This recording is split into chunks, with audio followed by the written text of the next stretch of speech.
வருக வருக என்று வரவேற்போமா. Praise the Lord. Pastor John Paul Anand. Praise the Lord. Praise the Lord pastor. கடந்த செய்தியை அநேகருக்கு செவிமடுத்திருந்தார்கள். கேள்விப்பட்டிருப்பீர்கள். கர்த்தருடைய நாமத்தை மகிமைப்படட்டும். இன்றைய நாள் ஆவியானவர் உங்களோடு பேசின வார்த்தைகள் என்ன, ஆழமான சத்தியம் என்ன, வெளிப்படுத்த கருத்துக்கள் என்பதை அறிய அவளோடு நாங்கள் மட்டுமல்ல 110 நாடுகள் இளைஞர் நாடுகள் கேட்க இருக்கிறார்கள். பாஸ்டர், இப்பொழுது உங்களோட ஒப்புக் கொடுக்கிறேன் பாஸ்டர், நீங்க வழி நடத்துங்கள். ஆமே. நம்முடைய வார்த்தையின் வெளிச்சம் சங்கமம் வானொலி நேயர்கள் யாவரையும் ஆண்டவராகிய இயேசு கிறிஸ்துவின் இனிய நாமத்திலே நாங்கள் வாழ்த்துகிறோம். இந்த நாளிலும் பரிசுத்த ஆவியானவருடைய உதவியை பெற நாம் கடைபிடிக்க வேண்டிய சில விதிகளை குறித்து உங்களோடு நான் பேச விரும்புகிறேன். செய்தியின் தலைப்பு பரிசுத்த ஆவியானவரின் உதவியை பெறுவதற்கான விதிமுறைகள் என்ற தலைப்பின் கீழ் இன்றைய செய்தியை பார்க்க போகிறோம். நாம் நியாயாதிபதிகள் புஸ்தகம் 13ஆம் அதிகாரத்துல 1ஆம் வசனத்திலிருந்து 3ஆம் வசனம் 5ஆம் வசனம் வரைக்கும் வாசிக்கும் பொழுது நியாயாதிபதிகள் 13:1-5, The Book of Judges 13th chapter verse 1-5. இஸ்ரவேல் புத்திரர் மறுபடியும் கர்த்தரின் பார்வைக்கு பொல்லாப்பானதை செய்தபடியால் கர்த்தர் அவர்களை 40 வருஷம் அளவும் பெலிஸ்தர் கையில் ஒப்பு கொடுத்தார். அப்பொழுது தான் வம்சத்தானாகிய சோரா ஊரானாகிய ஒரு மனுஷன் இருந்தான். அவன் பேர் மனோவா. அவன் மனைவி பிள்ளை பெறாத மலடியாயிருந்தாள். நீ கர்த்தருடைய தூதனானவர் அந்த ஸ்திரீக்கு தரிசனமாகி அவளை நோக்கி, இதோ பிள்ளை பெறாத மலடியான நீ கர்ப்பம் தரித்து ஒரு குமாரனை பெறுவாய். ஆதலால் நீ திராட்சை ரசமும் மதுபானமும் குடியாதபடிக்கும் தீட்டானது ஒன்றும் புசியாதபடிக்கும் எச்சரிக்கையாயிரு. நீ கர்ப்பம் தரித்து ஒரு குமாரனை பெறுவாய். அவன் தலையின் மேல் சவரன் கத்தி படலாகாது. அந்த பிள்ளை பிறந்தது முதல் தேவனுக்கென்று நசரேயனாயிருப்பான். அவன் இஸ்ரவேலை பெலிஸ்தரின் கைக்கு நீங்களாக்கி ரட்சிக்க தொடங்குவான் என்றார். இங்கே சிம்சோனுடைய பிறப்பின் காரியங்களை பார்க்கிறோம். அவன் இஸ்ரவேல் ஜனங்களை பெலிஸ்தரின் கைக்கு நீங்களாகும் ஒரு இரட்சகராக தேவன் அவனை தெரிந்து கொள்ளுகிறார். அதே நேரத்திலே அவனுடைய தாயாருக்கு தகப்பனாருக்கு அவனை எப்படி நடத்தணும், அவனை எப்படி வளர்க்கணும்னு சொல்லி கொடுக்கிறார். திராட்சை ரசம் குடிக்க கூடாது, மதுபானம் குடிக்க கூடாது, தீட்டானது ஒன்றும் புசியாதபடிக்கெல்லாம் நீங்க எச்சரிக்கையா இருக்கணும். அவன் தலையில சவரங்கத்தி படக்கூடாது. அந்த பிள்ளை பிறந்தது முதல் தேவனுக்கென்று நசரேயனாய் இருக்கணும். இப்படியெல்லாம் அவன் வளர்க்கப்படுவான் என்றால் இஸ்ரவேலை பெலிஸ்தருடைய கைக்கு அவன் நீங்களாக்கி ரட்சிப்பான் என்கிற ஒரு பெரிய தரிசனத்தை அங்கே கொடுப்பதை நாம் பார்க்கிறோம். பெற்றோர்களும் அதற்கு ஏற்ப அந்த பிள்ளையை நசரேயனாய் இருதயத்துல ஒரு பிரதிஷ்டையோடு அர்ப்பணிப்போடு ஒழுக்க நசரைய விரதத்துக்குரிய அந்த எல்லா விதமான ஒழுக்கத்தோடு எந்த மதுபானம் சவரன் கத்தி அவன் மேல் படாமல் அவனை விசேஷமாய் வளர்த்தார்கள் என்றெல்லாம் நாம் பார்க்கிறோம். ஆகவேதான் அவனுக்கு கர்த்தருடைய பரிசுத்த ஆவியானுடைய பலன் அதிகமாகவே இருந்ததாக நாம் வேதத்திலே வாசிக்கிறோம். அதே நியாயாதிபதிகள் புஸ்தகம் 14ஆம் அதிகாரம் 6ஆம் வசனத்தை நாம் வாசிக்கும் பொழுது அங்கே நாம் என்ன பார்க்கிறோம்? 5, 6, 2 சேர்த்து வாசித்தால் நியாயாதிபதிகள், the book of Judges 14th chapter verse 5 and 6. அப்படியே சிம்சோனும் அவன் தாயும் தகப்பனும் திம்னாவுக்கு போக புறப்பட்டார்கள்.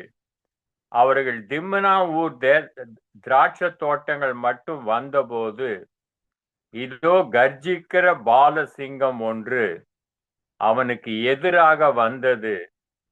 6ஆம் வசனம், அப்பொழுது கர்த்தருடைய ஆவி அவன் மேல் பலமாய் இறங்கினதினால் அவன் தன் கையில் ஒன்றும் இல்லாதிருந்தும் அதை ஒரு ஆட்டுக்குட்டியை கிழித்து போடுகிறது போல் கிழித்து போட்டான் என்று பார்க்கிறோம்.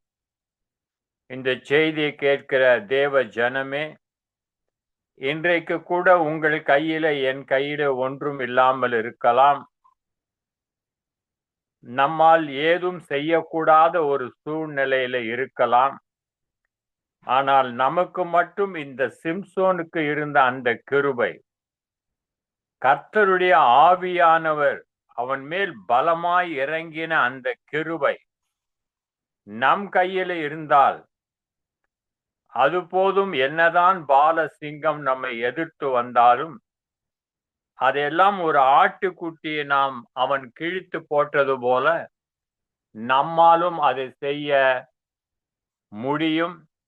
நமக்கு தேவையானது அந்த பரிசுத்த ஆவியானவருடைய உதவி, அவருடைய பலன், அவருடைய சத்துவம் நமக்கு தேவையாக இருக்கிறது.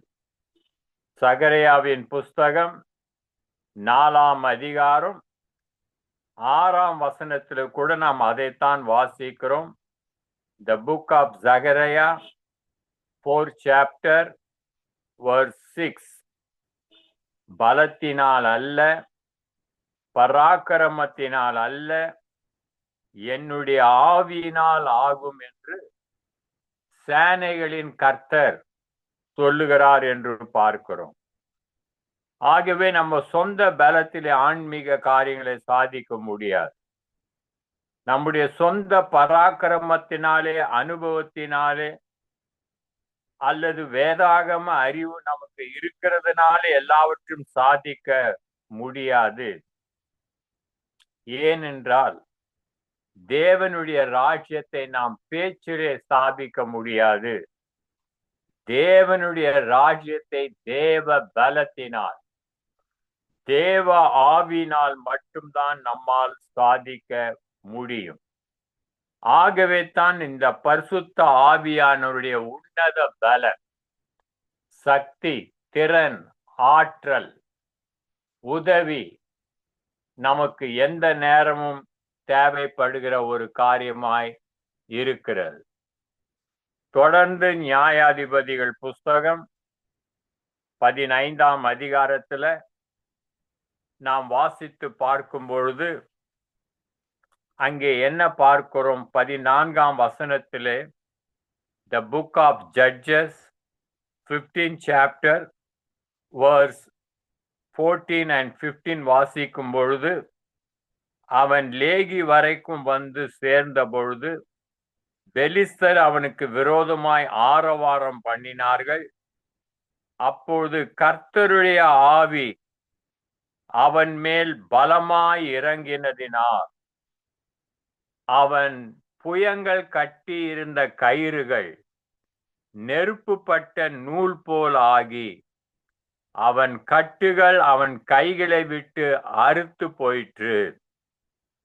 உடனே அவன் ஒரு கழுதையின் பச்சை தாடை எலும்பை கண்டு தன் கையை நீட்டி அதை எடுத்து அதனாலே 1000 பெலிஸ்தர்களை கொன்று போட்டான் என்று பார்க்கிறோம்.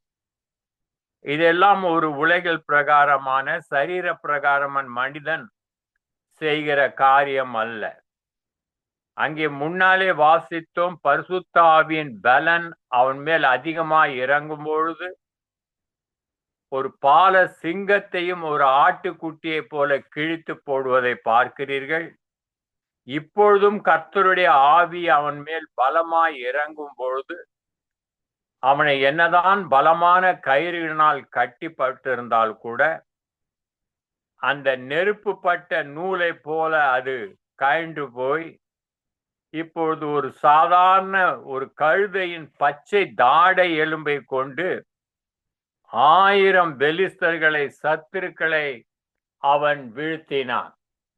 இதிலிருந்து என்ன தெரிகிறது? நம்முடைய பலத்தினால் அல்ல, பராக்கிரமத்தினால் அல்ல, கர்த்தருடைய ஆவியினால் தான் எல்லாம் ஆகும் என்று நாம் விளங்கிக் கொள்ள வேண்டும். இன்னும் இதை பற்றி அறிய வேண்டும் என்றால் நியாயாதிபதிகள் புஸ்தகம் 16ஆம் அதிகாரம் நாம் 3ஆம் வசனத்தை வாசிக்கும் பொழுது, The book of Judges 16th chapter verse 3, Samson நடுராத்திரி மட்டும் படுத்திருந்து நடுராத்திரியிலே அவன் எழுந்து கொள்ளுகிறான்.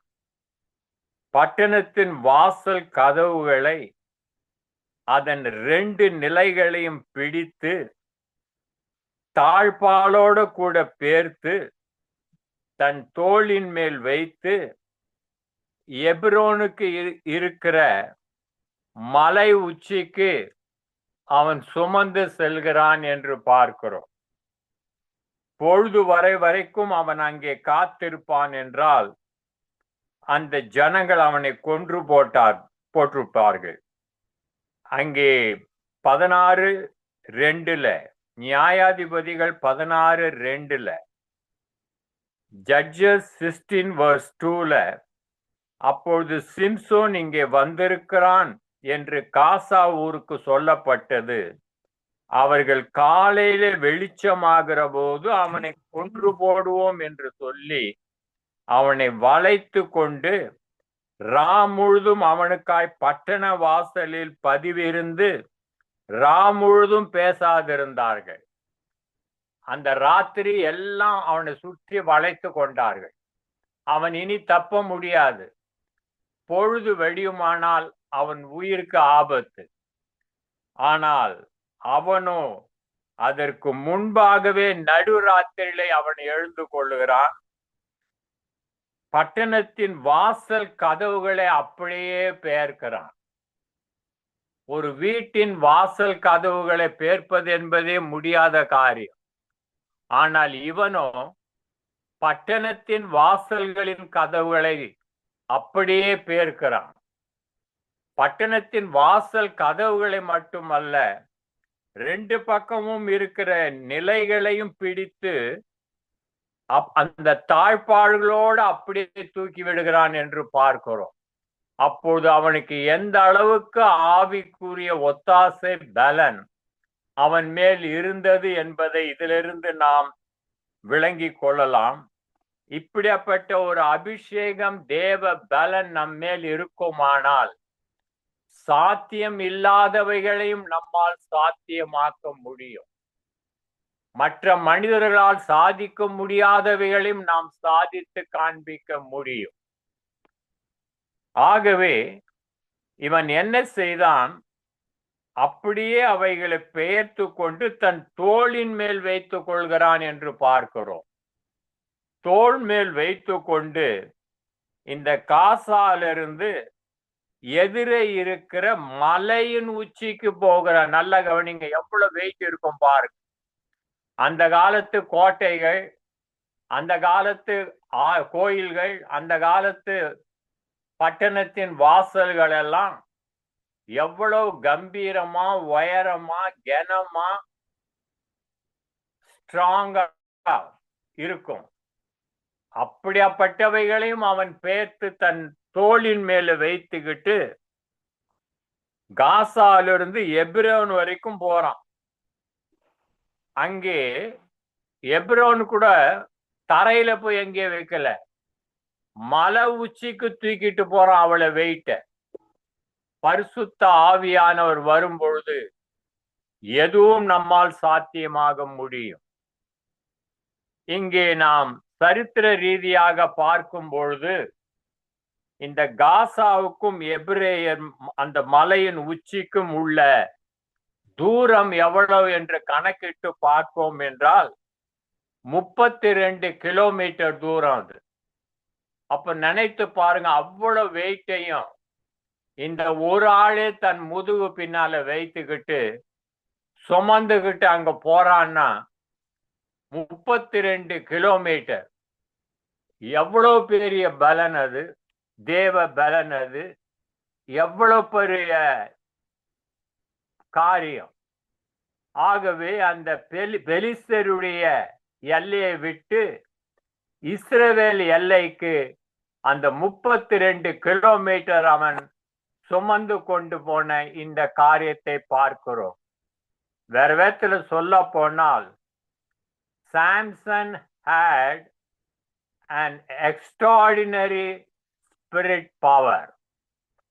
சிம்சோனுக்கு யாருக்கும் இல்லாத அளவுக்கு ஒரு இயற்கைக்கு அப்பாற்பட்ட விசேஷித்த ஆவியானவருடைய பலன் அவன் மேல் இருந்தது என்று பார்க்கிறோம். அதை பெறுவதற்கு அவனுக்கு இருந்த தகுதி அவனுடைய நசரேயனான விரதம். அவன் மதுபானம் பண்ணாமல், சவரன் கத்தி படாமல், ஒரு ஒழுக்கமான டிசிப்ளின் லைஃப், ஒரு அர்ப்பணிப்பு, ஒரு பிரதிஷ்டை இருந்ததினால்தான் அதன் அடிப்படையிலே இந்த அபிஷேகம் அவனுக்கு கிடைத்தது என்று நாம் அறிவோம். அதே போலதான் நாம் தானியேலின் புஸ்தகத்தை வாசித்து பார்த்தால் கூட இதை நாம் பார்க்கலாம். தானியேல் 10ஆம் அதிகாரம் 13-14 வசனங்களை நாம் வாசித்து பார்க்கும் பொழுது அங்கே நாம் என்ன பார்க்கிறோம் என்றால், தானியேல் தீர்க்கதரிசிகளின் வார்த்தையின்படியே 70 வருஷத்துக்கு பிறகு கர்த்தருடைய ஜனங்கள் பாபிலோனிலிருந்து விடுபட்டு வரப்போகிறார்கள் என்று அறிந்து அவன் ஜெபிக்க ஆரம்பிக்கிறான் அந்த ஜனத்துக்காக. 21 நாள் ஏறக்குறைய அவன் ஜெபித்து கொண்டிருக்கும் பொழுது பரலோகத்திலிருந்து அவன் ஜெபத்திற்கு பதிலை கொண்டு வரும்படியாய் காபிரியேல் என்ற தூதன் அங்கே இறங்கி வருவதை நாம் பார்க்கிறோம். அவன் ஜெபிக்க தொடங்கின நாளே கர்த்தர் அவன் விண்ணப்பத்தை கேட்டார். ஆனால் அந்த ஜெபத்தின் பலனை பூமியில் வந்து எட்டுவதற்கு 21 நாள் காலதாமதமானது. இது என்ன என்று பார்க்கும் பொழுது, The book of Daniel 10th chapter verse 13-14 NIV டிரான்ஸ்லேஷன்ல என்ன போட்டிருக்குன்னு கேட்டா, அந்த காபிரியேல் தூதன் என்ன சொல்லுகிறார், I was detained என்று சொல்லுகிறார். அதாவது நான் பதிலை எடுத்துக்கொண்டு வரும் பொழுது இந்த ஆகாய மண்டலத்துல பெர்சிய அதிபதி என்னை தடை செய்தான்.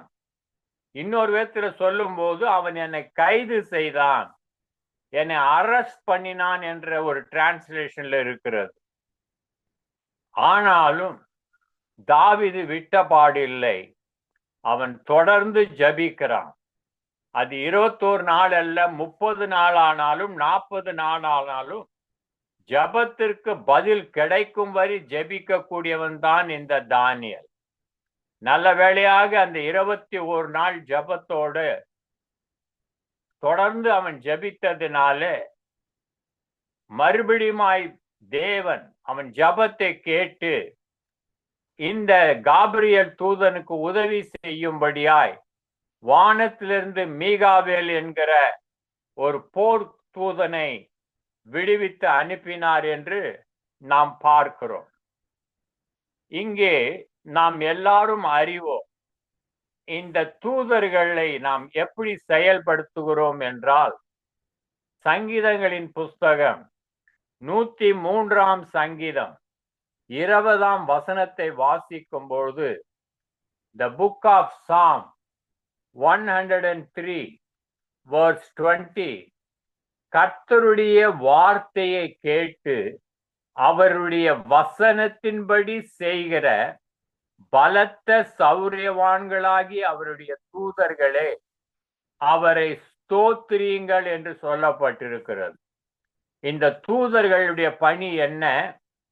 கர்த்தருடைய வார்த்தையை அவங்க காதுல கேட்டா போதும், அடுத்த நிமிஷமே அது கர்த்தருடைய வார்த்தையா இருக்கிறதுனால் அதை செயலாற்றும்படியாய் அந்த தூதர்கள் இறங்கி விடுவார்கள்.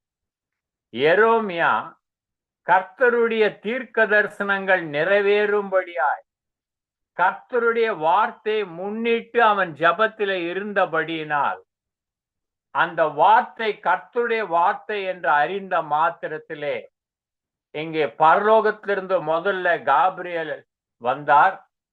அவன் அங்கே தடை செய்யப்பட்டான் பெர்சிய அதிபதியினால். ஆனால் அவனோ தொடர்ந்து ஜபித்து கொண்டே இருக்கிறான் இந்த தீர்க்க தரிசன வார்த்தைகளை சொல்லி. இப்பொழுது மீகாவேல் என்கிற தூதனையும் அனுப்பி அவனுக்கு உதவியாக கடைசியாக அந்த 21ஆம் நாளிலே அவன் ஜபத்துக்கு பதில் வந்தது என்று நாம் பார்க்கிறோம். இதுதான் தூதர்களை நாம் ஆக்டிவேட் பண்ண வேண்டிய ஒரு காரியம். கர்த்தருடைய வார்த்தை உங்கள் வாயிலே என் வாயிலே இருக்கும் என்றால், கர்த்தருடைய வார்த்தையை, அதான் வேதம் சொல்லுகிறது, இந்த தீர்க்க தரிசன வசனங்களை வாசிக்கிறவர்கள் பாக்கியவான், இந்த தீர்க்க தரிசன வசனங்களை கேட்கிறவர்கள் பாக்கியவான்கள், இந்த தீர்க்க தரிசன வார்த்தைகளின்படி கை கொள்ளுகிறவர்கள் பாக்கியவான் என்று எழுது என்று வெளிப்படுத்தின விசேஷத்தை நாம் வாசிக்கிறோம்.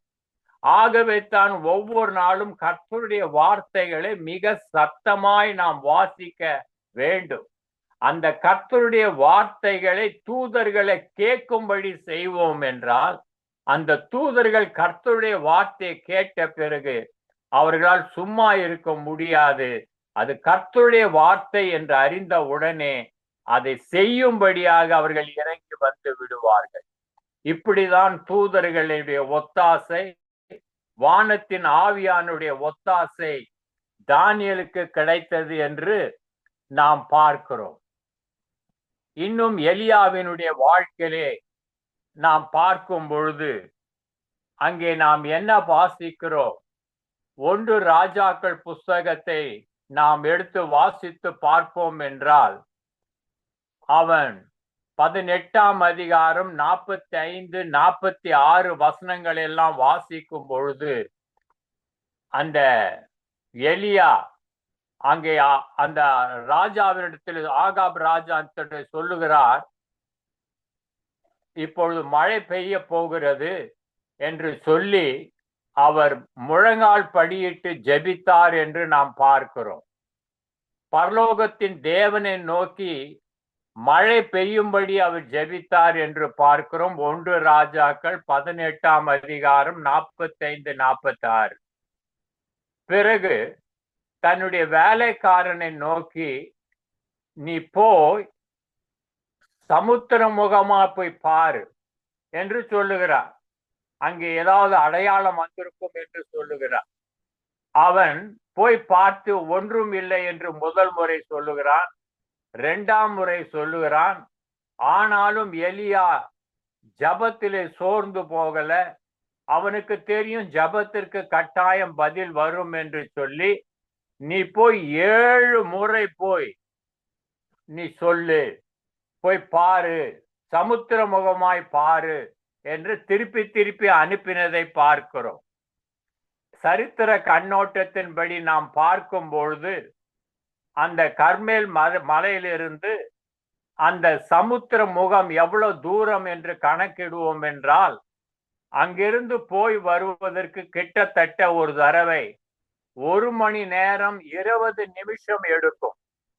அப்போ 7 முறை நீ போயிட்டு வா. அது வரைக்கும் இவன் முழங்காலில தான் நின்று ஜபித்து கொண்டிருக்கிறான் எலியா. அப்போ பாருங்க, ஒரு முறை அந்த சமுத்திர முகமாய் போய் வரணும்னா அந்த மலையை விட்டு இறங்கி 1 மணி நேரம் 20 நிமிஷம் ஆகுது. அப்போ 7 முறை அவன் போயிட்டு வந்தா எத்தனை மணி நேரம் ஆயிருக்கும்? அத்தனை மணி நேரம் வரைக்கும் இங்க எலியா முழங்கால் படியிட்டு இருந்தான். அவன் ஒரு ஜப வீரன். ஜபத்திற்கு பதில் கிடைக்கும் விட மாட்டான். ஆண்டவர் தான் சொன்னார், நீ இடைவிடாமல் ஜபி, அவர் உனக்கு கொடுக்கிற வரைக்கும் கேட்டுக்கொண்டீர் என்று வேதம் சொல்லுகிறது. எலியா அப்படி விடாப்பிடியாய் ஜபித்ததுனாலே அந்த ஜபத்திற்கு பதில் கிடைத்தது. அந்த நாளிலே அவன் 7 முறை 1 ஹவர் 20 நிமிஷம் ஒரு வேளை என்றால் 7 முறை போயிருந்தால் அவன் எவ்வளவு மணி நேரம் அவன் பிரயாணம் பண்ணியிருப்பான்?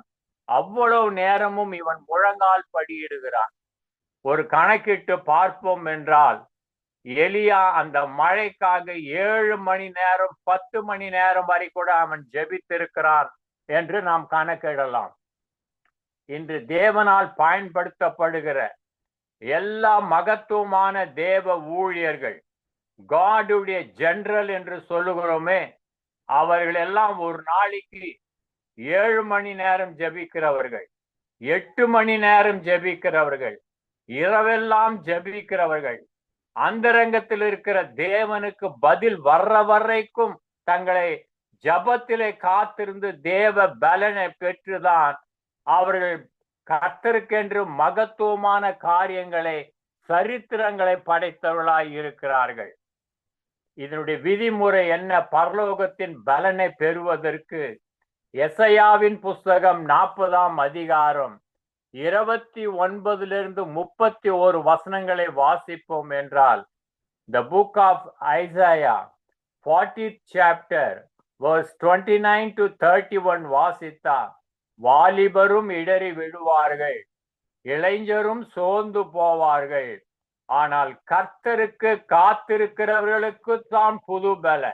அவங்க கழுகுகளின் சட்டை போல எழும்புவார்கள், ஓடினாலும் இளைப்படையார்கள், நடந்தாலும் சோர்ந்து போகார்கள்.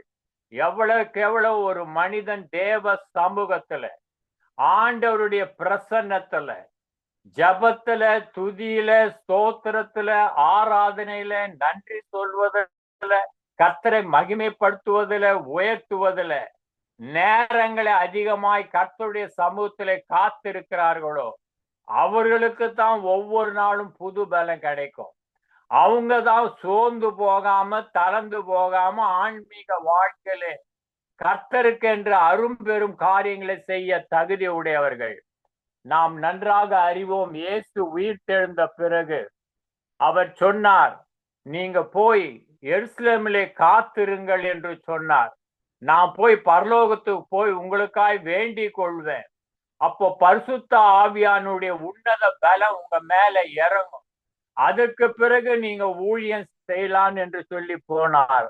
அதே போல அங்கே 120 பேர் 10 நாள் அவர்கள் காத்திருந்து ஜபிக்கிறார்கள், இரவும் பகலும். ஆண்டவர் அந்த வாக்கு தத்தம் நிறைவேற வேண்டும், எங்களுக்கும் உன்னதத்தின் பலன் வேண்டும், பரலோகத்தின் பலன் வேண்டும், ஒத்தாசை ஆவியானவர் ஒத்தாசை வேண்டும் என்று தாகத்தோடு வாஞ்சையோடு அவர்கள் ஜபித்து கொண்டு இருக்கும் பொழுது 50வது நாளாகிய அந்த பெந்தகோஸ்த நாளிலே 10 நாள் கழித்து 40 நாள்ல இயேசு உயிர்த்தெழுந்து 40 நாள் அளவும் இந்த பூமியிலே தன்னை உயிர்த்தெழுந்தவராய் நிரூபணம் பண்ணின பிறகு 40வது நாளிலே பரமேறி போனார். 50வது நாளிலே அந்த வாக்குத்தத்த ஆவியை பெந்தகோஸ்த நாளிலே ஊற்றினார். அவர்களுக்குள்ளே அக்கினிமயமான நாவுகள், பலத்த காற்று போல ஆவியானவர் இறங்கினார். அவர்கள் உலகத்தை அசைக்கிற கர்த்தருடைய ஜனங்களாய் மாறினார்கள். அவர்கள் 120 இருந்தது 3000 பெருகினது. அடுத்தது 5000 பெருகினது. திரள்தலாய் பெருகினது. எல்லா உலகம் எங்கும் சபைகள் உருவானது என்று நாம் பார்க்கிறோம். ஒரு மாபெரும் எழுப்புதல் புரட்சி. அந்த 120 பேர் 10 நாள் காத்திருந்து ஜெபித்த அந்த ஜபம்தான் இன்றைக்கு இந்த செய்தியை கேட்கிற தேவ ஜனமே, தேவ சமூகத்திலே நாம் எவ்வளவு நேரம் காலங்கள் நேரங்களை கழிக்கிறோம், எவ்வளவு நேரம் நாம் கண்ணீரோடு ஜெபிக்கிறோம், பாரத்தோடு ஜெபிக்கிறோம். உலகத்தின் எழுப்புதலுக்காக, உலகத்திலே மாற்றங்கள் உருவாகும்படி, தேவன் பலத்த அற்புதங்கள் அதிசயங்கள் செய்யும்படி ஆதி திருச்சபை ஜபத்திலே உறுதியாய் இருந்தது. உபவாசத்திலும் ஜபத்திலும் அவர்கள் உறுதியாய் தரித்திருந்து ஜபித்தார்கள். இப்படியாக கர்த்தருடைய இந்த விலையேற பெற்ற அபிஷேகங்கள் வல்லமை பெறுவதற்காக அநேகர் நேரங்கள் காலங்கள் எல்லாம் தியாகம் பண்ணி அவர்கள் ஒரு பெரிய கிரயத்தை செலுத்தினதனால்தான் தேவன் அவர்களை எடுத்து வல்லமையாக பயன்படுத்தினார். இந்த நாட்களிலும் தேவன் அப்படிப்பட்டவர்களுக்காக காத்திருக்கிறார். தம்மை பற்றி உத்தம இருதயத்தோடு இருக்கிறவர்களுக்கு தமது வல்லமை விளங்க பண்ணும்படி கர்த்தருடைய கண்கள் பூமி எங்கும் உலாவி கொண்டிருக்கிறது. இப்பொழுது பழைய ஏற்பாட்டு பரிசுத்தவான்கள் கடந்து போனார்கள். ஆதி திருச்சபையில் இருந்த அப்போஸ்தலர்கள் எல்லாம் கடந்து போனார்கள். இந்த காலத்திலே இந்த தலைமுறையை சந்திக்க தேவன் உங்களையும் என்னையும் வைத்திருக்கிறார். கோதுமை மணி நிலத்தில் விழுந்து சாகாவிட்டால் அது மிகுந்த பலனை தராது. நம்முடைய வாழ்க்கையை இந்த 2026 அதிக மணி நேரம் கர்த்தருடைய சமூகத்தில் ஜெபிப்போம். ஆத்துமா அறுவடைக்காக ஜெபிப்போம். மாபெரும் எழுப்புதலுக்காக ஜெபிப்போம். தேசங்கள் அசைக்கப்பட நாம் ஜெபிப்போம். எல்லா இடங்களிலும் மாற்றங்கள் உருவாகும்படி ஜெபிப்போம். கர்த்தருடைய வல்லமை குறுகி போகவில்லை. அவர் நேற்றும் இன்றும் என்றும் மாறாதவர். இவர்களெல்லாம் பரலோகத்தின் நன்மையினால் பலத்தினால் இடைகட்டி பயன்படுத்தினது போல ஆலயத்தின் முந்தின மகிமை விட பிந்தின மகிமை பெரிதாயிருக்கும் என்று சொன்னார். ஆதி திருச்சபையிலே தேவன் நடப்பித்த கிரியைகளை விட பிந்தின ஆலயத்திலே நம்மூலமாய் தேவன் இன்னும் மகிமையான பெரிய காரியங்களை செய்வார். இந்த ஆண்டு தேவனுடைய மகிமை, தேவனுடைய வல்லமை, தேவனுடைய பலன் எல்லா இடங்களிலும் நிரூபிக்கப்பட வேண்டிய ஒரு ஆண்டாய் இருக்கிறது. அதற்கு ஆயத்தமாய் இருப்பவர்கள் ஒப்பு கொடுங்கள். அதிக நேரம் ஜெபியுங்கள். தேவன் உங்கள் யாவரையும் ஆசீர்வதிப்பாராக. இந்த ஊழியத்தில் எடுத்து பயன்படுத்துவாராக. ஆமேன், ஆமேன், ஆமேன், ஆமேன், ஆமேன். நன்றி பாஸ்டர் ஜோன் பால் ஆனந்த். இன்றைய நாளிலே வார்த்தைகளின் வெளிச்ச நேரத்திலே நிகழ்ச்சியிலே பரிசுத்த ஆவியானவர் உதவியை பெறுவதற்கான விதிமுறைகள் என்ற தலைப்பிலே முதலாக சிம்சோன் எடுத்து சொன்னீர்கள். சிம்சோன் நியாயாதிபதிகள் 13ஆம் அதிகாரம் 1-5. இந்த சிம்சோனுக்கு ஆவியின் பலத்தினால்தான் இந்த சிங்கத்தை கிழித்தான். அதாவது ஒரு மனுஷால முடியாது, பரிசுத்த ஆவியின் வல்லமை இருந்தபடியால் தான் அந்த சிங்கத்தின் வாயை கிழித்து போட்டான். சகரியா 4:6 பயத்தினால் மேல பராக்கிரமத்தால தேவ ஆவியினால் ஆயும்னு சொன்னீர்கள். மற்றது அந்த காசா நியாயாதிபதிகள் 16:3 இந்த காசாவுக்கும் எப்ரோனுக்கும் 32 கிலோமீட்டர்னு சொன்னீங்க. அது மலை என்ன, அவ்வளவு பாரத்தையும் தூக்கிக்கொண்டு அந்த மலை உச்சிக்கு போறோம்னா சாதாரண விஷயம் இல்லை, இவரால முடியாது. ஆண்டவனுக்கு ஒரு ஆவியான ஒரு பிள்ளத்தை கொடுத்தபடியாக அவன் நடந்திருக்கிறான். 2வது தானியேலை சொன்னீங்க, 21 நாள் ஜெபம். அந்த ஜெபக்க பரலோகத்தின் கபிரியேல இறங்கி வந்தார். சங்கீதம் 103:20 கர்த்தருடைய வார்த்தையை கேட்க கேட்க வாசிக்க வாசிக்க தேவனுடைய தூதர்கள் செயல்படுகிறார்கள். வார்த்தையை வாசிக்க வேண்டும், வாசிக்கும் சத்தம் கேட்டு தூதர்கள் இறங்கி வருவார்கள். தூதர் சொன்னீர். கடைசியாக எலியா 1 ராஜாக்கள் 18:45-46 முழங்கால் படியிட்டு ஜெபிக்கிறான். அதாவது 7 முறை போய்ப்பார். ஒரு முறை போய் வர 1 மணி 20 நிமிஷம் என்றால் இவ்வளவு மணி நேரம் ஜெபிச்சிருக்கிறான். பொறுமையோடு ஆண்டவர் நோக்கி ஜெபிச்சிருக்கிறான். பதில் கிடைத்தது. எசாயா 40, 29, 31 கத்திற்காக காத்தவர் புது பலன் அடைந்து, அதாவது பரிசுத்த ஆவியானவர் எங்கள் மேல் வரும் பொழுது கண்டிப்பாக ஒரு புது பலன், தைரியம் எல்லாம் கிடைக்கும். அருமையான செய்தி. இன்றைக்கு ஆவியானவருடைய பிறகுக்கான வழிமுறைகள் என்ன என்பதை வேதாம ரீதியிலே சிம்சோன், தானியேல், தேவதூதர்கள், எலியா போன்றவர்களை வேதாம ரீதியிலே விளக்கத்தை கொடுத்திருந்தீர்கள். அநேக காரியங்களை கற்றுக்கொண்டோம். அதுக்காக நன்றி சொல்கிறேன். கர்த்தர் உங்களை, உங்கள் ஊழியங்கள், கைட்டு செய்யும் ஆவிக்குரிய காரியங்கள், சபைகள், கிளச்சபைகள், கூட்டங்கள் அனைத்தையும் தேவன் அபரிவிதமாக ஆசீர்வதிப்பாராக. ஆமேன், ஆமேன். Sister ராஜானி. Amen. Amen. Thank you.